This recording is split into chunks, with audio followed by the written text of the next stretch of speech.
এই হারাম দাদা, দেখ কি কাম করতে পারস না? উস্তাদ এমনি পাইলাম হাতে ব্যথা, আপনি আবার আমারে মারলেন। এ হে দেখ কে কাজ করবো না, হাতের মধ্যে বাড়ি দিব, হেরে আমি মারবো না, হেরে আমি চাটমো। উস্তাদ আমার না ছুরি লাগবো, আমি বাড়িতে যাই গা। এ কইলে এগুলো ছুরি লাগবো?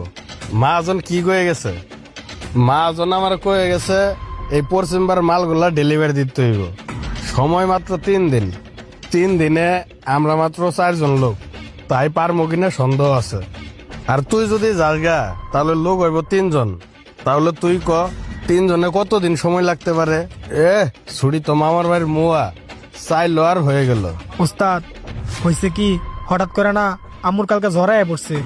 আমি কালকে সারা রাত ঘুমাইতে পারি নাই, আম্মুরে পাহারা দিছি। আম্মুর অনেক জ্বর, আমি সারা রাত জলপট্টি করে দিছি, আমি একটু ঘুমাইতেও পারি নাই। এখন আমার ছুটিটা লাগবো, আমি ছুটি লইয়া বাসা যায় রান্নাও করতে হইব। আম্মু তো রান্নাও করতে পারতো না, আম্মুর আবার কিছু ওষুধও কিনে দিতে হইব। সেজন্যই আপনার কাছে আমি একটু ছুটি চাইছিলাম। উস্তাদ আপনি দেন, আমার না ছুটিটা অনেক প্রয়োজন, আপনি আমার ছুটিটা দেন। তোর ছুটি লাগবো? তোর মা অসুস্থ? আচ্ছা ঠিক আছে, তুই যা। আচ্ছা উস্তাদ ঠিক আছে। এ আশিক শোন, জি উস্তাদ, আপনি আবার ডাকতেছেন?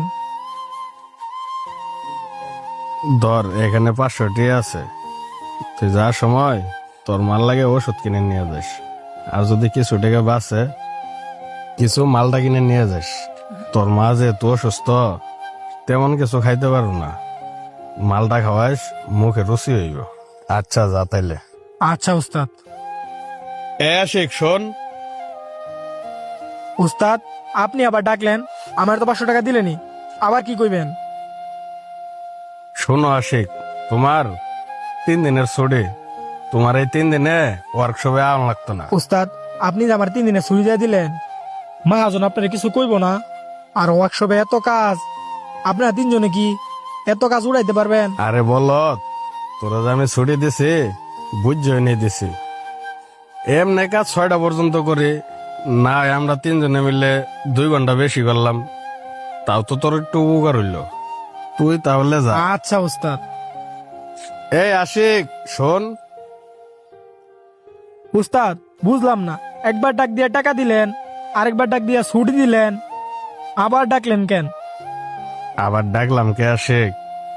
তোর তো মা আছে, আমার তো মাও নাই।